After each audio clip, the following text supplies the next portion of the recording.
Assalamualaikum warahmatullahi wabarakatuh. Bismillah, alhamdulillah, wassalatu wassalamu ala rasulillah Sayyidina wa maulana Muhammadin la nabiyya ba'dah wa ala alihi wa sahbihi wa man tabi'ahu hudah amma ba'du. Kawan-kawanku, sahabat-sahabatku semua, semoga kita semua dalam keadaan sehat walafiat dalam lindungan Allah, amin ya rabbal alamin. Kali ini kami akan mengajak kita semua untuk belajar cara membaca kitab kuning dengan metode-metode yang bertahap. Tapi secara pelan-pelan kita pelajari agar bisa membaca dan memahami kitab kuning, kitab klasik. Mari kita simak uraiannya berikut ini. Cara cepat belajar membaca kitab kuning.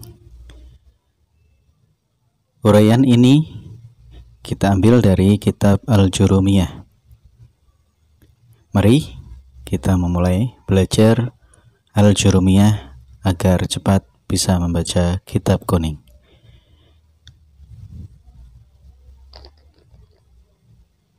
Bismillahirrahmanirrahim. Untuk yang pertama kali harus kita ketahui apa itu kalam.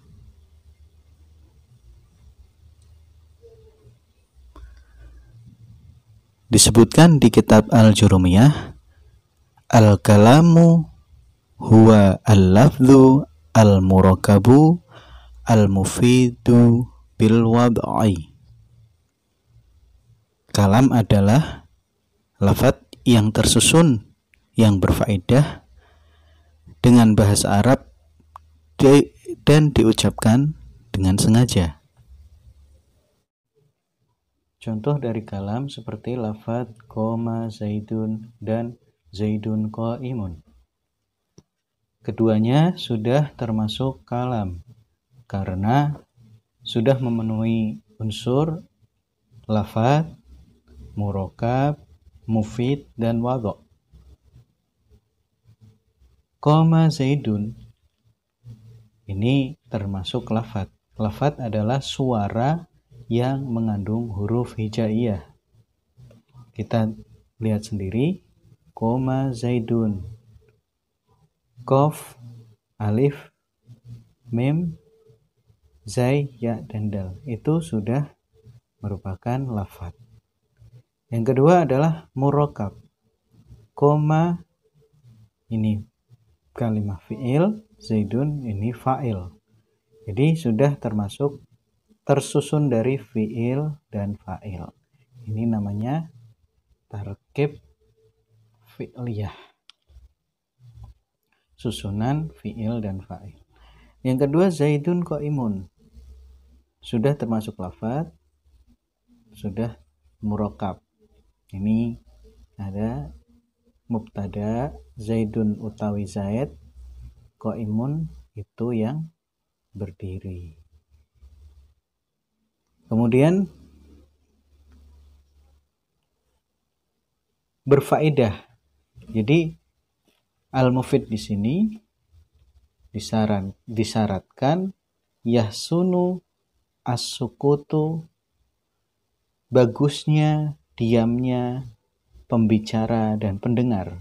Jadi tidak perlu menjelaskan lagi ketika ada orang yang berbicara Zaid berdiri atau qoma Zaid, qoma zaidun atau zaidun qaimun. Ini antara pembicara tidak perlu menjelaskan lagi dan yang mendengar tidak perlu bertanya lagi. Dan unsur yang keempat adalah wadha'. Wadha' ini harus berupa bahasa Arab. Karena kalam ini ilmu nahwu adalah ilmu untuk mengetahui bahasa Arab. Wadha' di sini adalah harus berupa bahasa Arab. Dan ada pendapat lagi wadha' itu harus juga ucapannya disengaja.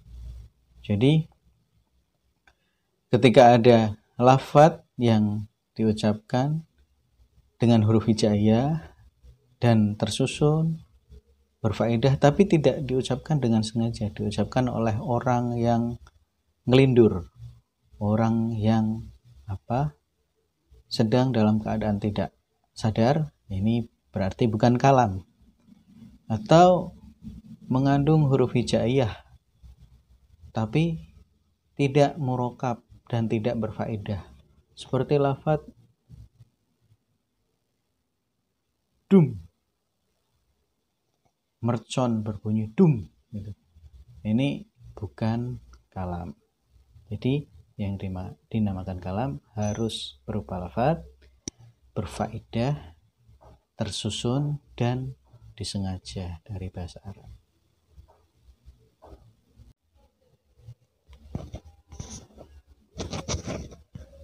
Setelah mengetahui kalam, kita masuk ke pembagian kalam.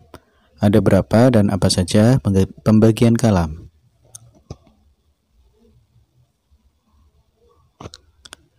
Di dalam kitab Al-Jurumiyah diteruskan, wa aqsamuhu thalathatun ismun wa fi'lun wa harfun ja'a li ma'nan. Kalam itu ada 3 bagian, isim, fi'il, dan huruf yang memiliki arti. Untuk pemula, untuk menggampangkan pemahaman, secara sederhana kalimat isim adalah kata benda, kalimat fi'il adalah kata kerja, kalimat huruf adalah kata penghubung.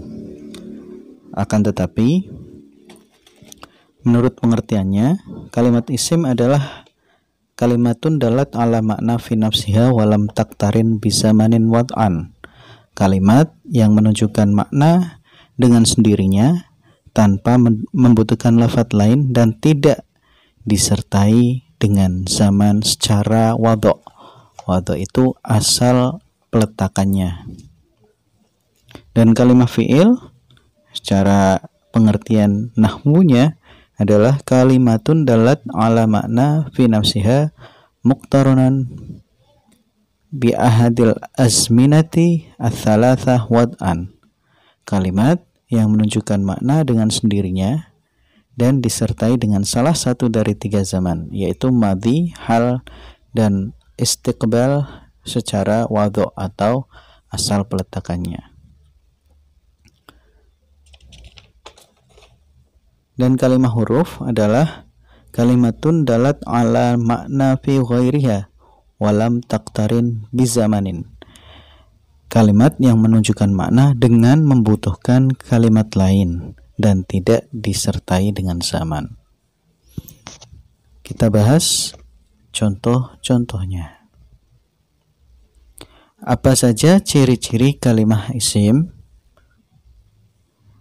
Diterangkan di dalam kitab Al-Jurumiyah, fal ismu, maka isim itu yu'rafu, diketahui bil khafdhi, dengan i'rab hafadh, wa tanwini dan tanwin, wa dukhulil alifi dan masuknya alif, wal lami dan lam, wa hurufil khafdhi dan masuknya huruf hafadh, wa hiya yang termasuk huruf hafadh adalah min, yaitu min, wa ila dan ila, wa an dan an, wa ala dan ala, wa fi, wa rubba, wal ba, wal kaf, wal lam, wa hurufil qasami dan masuknya huruf qasam, wa hiya yang termasuk huruf qasam, wal al-wawu adalah wawu, wal ba'u dan ba, wa ta'u dan ta.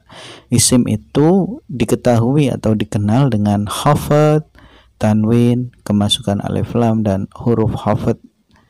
Huruf hafad itu adalah min, wa ila, wa an, wa ala, fi, ruba, ba, kaf dan lam. Dan huruf qasam yaitu huruf sumpah, yaitu waw, ba, ta. Itulah ciri-ciri atau tanda kalimat isim.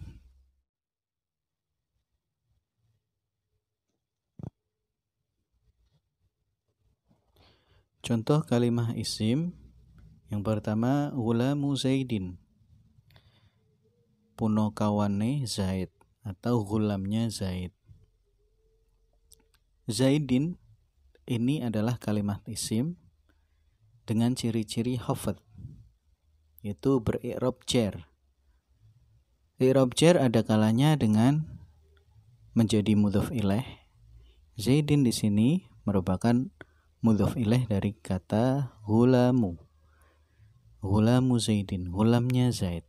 Jadi ciri-ciri i'rab hafad terdapat dalam kata Zaidin. Maka Zaidin ini kalimah isim. Yang kedua, Zaidun qaimun. Yang kedua adalah lafadz Zaidun dan lafadz qaimun itu merupakan kalimah isim karena berharokat tanwin. Ini tanwin ya. Tanwin.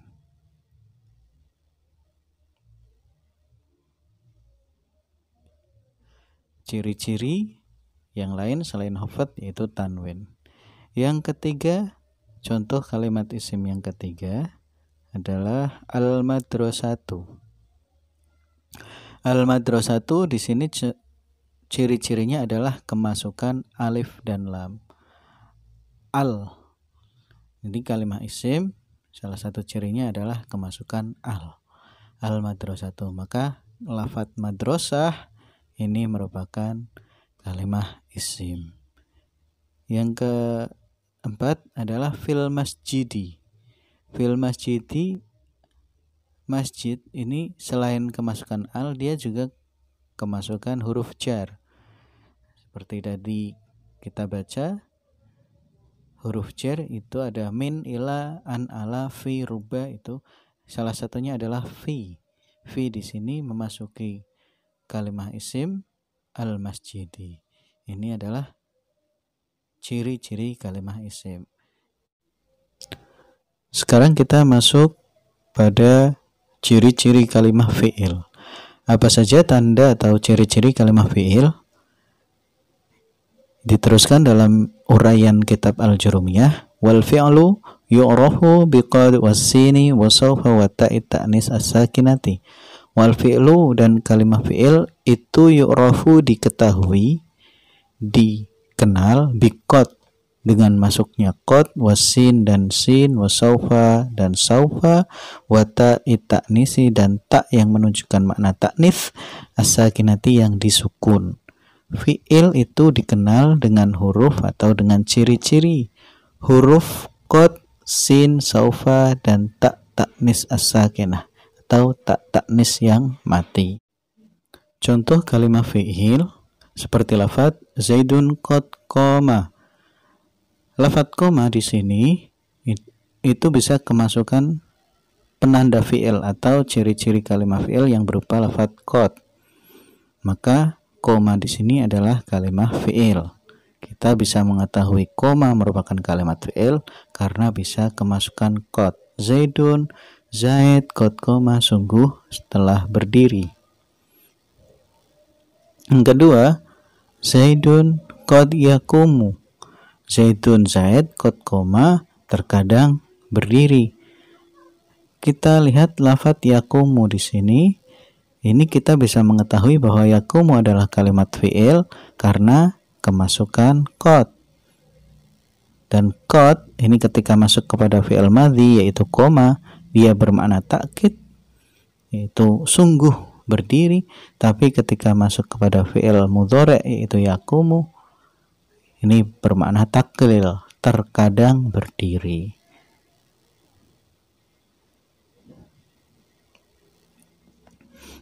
Kita lanjut. Yang berikutnya adalah lafadz sayaqulu Zaidun. Sayaqulu akan berbicara Zaidun, siapa Zaid. Kita bisa mengetahui yaqulu ini kalimat fi'il karena patut atau kemasukan sin. Sin di sini ciri-ciri kalimat fi'il. Begitu juga saufa yaqulu. Ini maknanya sama, akan berbicara Zaidun, siapa Zaid. Ini merupakan ciri-ciri kalimat fi'il juga. Sin, saufa, dan yang terakhir adalah tak ta'nis as-sakinah. Qomat berdiri, Fatimatu, Fatimah. Di sini kita bisa mengetahui bahwa koma ini kalimat fi'il atau qomat ini kalimat fi'il karena kemasukan tak ta'nis as-sakinah. Tak yang menunjukkan makna perempuan yang disukun. Qomat Fatimatu. Berikutnya kita masuk kepada tanda-tanda kalimah huruf. Apa tanda kalimah huruf? Wal harfu ma la yasluhu ma'ahu dalilul ismi wala dalilul fi'li. Wal harfu utawi atau dan kalimah huruf ma yaitu kalimat la yasluhu yang tidak patut ma'ahu bersamanya dalilul ismi dalil atau ciri-ciri yang menunjukkan kalimah isim, wala dan tidak patut juga dalilul fi'li ciri-ciri atau tanda kalimah fi'il. Contoh kalimah huruf yaitu fi, wa, au, ila, dan ala. Seperti tadi kita sudah mengerti pengertiannya, yaitu kalimah huruf adalah kalimat yang menunjukkan makna ketika bergabung atau tersambung dengan kalimah lain. Seperti fi, di dalam, ini tidak bisa menunjukkan makna ketika hanya berdiri sendiri. Wa, atau dia maknanya adalah dan. Au, ini hanya menunjukkan makna ketika disambung dengan kalimat lain. Ila, ala, begitu juga yang lain. Ini contoh kalimah huruf.